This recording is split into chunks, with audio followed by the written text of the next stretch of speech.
Social மீடியாவில் உங்களை வந்து பாதிப்புக்கு உட்படுத்துகிறாங்க அப்படின்னா நல்லா தெரிஞ்சுக்கோங்க, நம்ம வந்து அதை அட்ரஸ் பண்ணாமல் இருக்க வரைக்கும் தான் அது வந்துட்டு அவங்களுக்கான தீனி.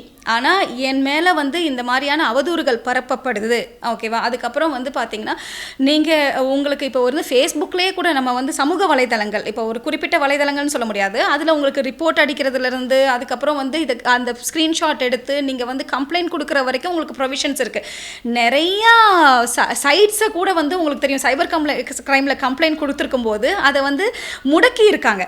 ஸோ அப்போ நீங்கள் வந்து எங்கே தயங்குவீங்க அப்படின்னா, இந்த ப்ராசஸ் இருக்கு இல்லையா, அந்த ப்ராசஸ் வந்துட்டு உங்களுக்கு இம்மிடியட்டாக அடுத்த நாளே ஆக்ஷன் எடுத்து ஒரு தீர்வை கொண்டு வராத போது, இது ஒரு ப்ராசஸாக போகும்போது அதில் தான் உங்களுக்கு சேலஞ்ச் வருது. என்னென்னா, இப்போ இன்றைக்கி நீங்கள் கம்ப்ளைண்ட் கொடுக்குறீங்க அப்படின்னா அந்த கம்ப்ளைண்ட்கான சிஎஸ்ஆர்னு ஒன்று வாங்கணும். இல்லை ஸ்ட்ராங்காக வந்து ஒருத்தர் மேலே ஒரு டவுட் இருக்குன்னா அவங்க மேலே எஃப்ஐஆர் போடுங்கன்னு சொல்லிட்டு நின்று ஃபைட் பண்ணணும். நீங்கள் கம்ப்ளைண்ட்டை கொடுத்துட்டு அவங்க வந்து சமரசத்துக்கு வரும்போது சமரசம் ஆகாமல் எனக்கு இது மேலே ஆக்ஷன் எடுங்கன்னு சொல்லணும்.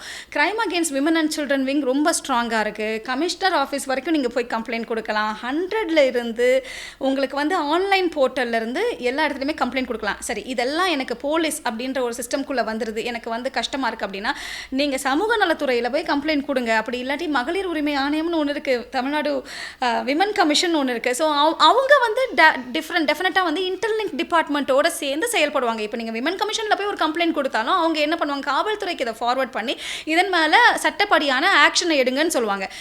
பயப்படாதீங்க அப்படின்றது தான் நான் சொல்ல வருவேன். அண்ட் நீங்கள் ஒருத்தர் இன்றைக்கி வந்து மேபி நீங்கள் தனியாக இருக்க மாதிரி இருக்கலாம். உங்களை வந்துட்டு இங்கே வாய்ஸ் அவுட் பண்ணாலே என்ன நினைக்கிறாங்க அப்படின்னா, நீங்கள் இந்த சிஸ்டம்குள்ளே வர மாட்டீங்க, நீங்கள் வாய்ஸ் அவுட் பண்ணாலே உங்களை ஒதுக்கி வச்சுருவாங்க, இவங்கெல்லாம் வந்து இவங்களே இப்படி தான் அப்படின்னு ஒரு லேபிளிங்குள்ளே பண்ணுறாங்கன்னா, நீங்கள் இன்றைக்கி வாய்ஸ் அவுட் பண்ணுறீங்க அப்படின்னா அவங்க இன்றைக்கி இதை மறுத்துருக்கலாம். ஆனால் கொஞ்ச நாள் கழித்து அவங்களும் உங்களோட இணையறதுக்கான ஒரு வாய்ப்பு இருக்குது. ஸோ இது வந்து ஒரு நபர் சார்ந்த விஷயம் இல்லை, இது ஒரு சமுதாயத்தை சார்ந்த விஷயம், ஒரு துறையை சார்ந்த விஷயம், குறிப்பாக வந்துட்டு கலைத்துறையை சார்ந்த விஷயம்.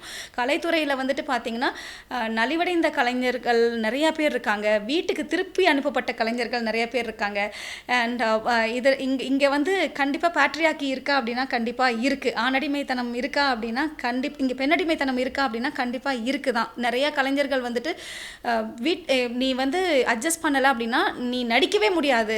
ஸோ அவங்க நேசித்து வந்த சினிமாவை அவங்க கைவிட்டுட்டு போகக்கூடிய நிலைமையுமே இருந்திருக்கு. நம்ம நிறையா ஸ்டோரிஸுமே கேள்விப்பட்டிருக்கோம். பட் இந்த நிலை இன்னும் நீடிச்சு இருக்கக்கூடாது அப்படின்னா கண்டிப்பாக நம்ம வந்து இதை வாய்ஸ் அவுட் பண்ணும். அண்ட் தொடர்ந்து நில்லுங்க. உங்களுக்கு வந்து பயமாக இருக்குது அப்படின்னா நீங்கள் சமூக செயற்பாட்டாளர்கள் கூட சேர்ந்து இயங்கலாம், ஐட்வா மாதிரியான இயக்கங்களோட சேர்ந்து இயங்கலாம். ஸோ அவங்கெல்லாம் உங்களுக்கு வந்து கண்டிப்பாக வழிகாட்டுவாங்க அப்படின்றது தான். நீங்கள் ஒரு நடிகை அப்படின்ற ஒரே காரணத்துக்காக மற்ற பெண்களுக்கு கிடைக்க வேண்டிய உரிமைகள் உங்களுக்கு மறுக்கப்படும் அப்படின்ற மனநிலை உங்ககிட்ட இருக்குது இல்லையா, அதை முதல்ல கடந்து வெளியில் வாங்க. நீங்கள் ஒரு ஹியூமன் பீயிங், நீங்கள் ஒரு பெண்ணாக உங்களுக்கான எல்லா ரைட்ஸையுமே மற்ற பெண்கள் மாதிரி மற்ற துறையில் இருக்க பெண்கள் மாதிரி கேட்டு பெற்றிருக்கணும். அதுக்கான எல்லா ப்ரொவிஷன்ஸும் சட்டத்தில் இருக்குங்க.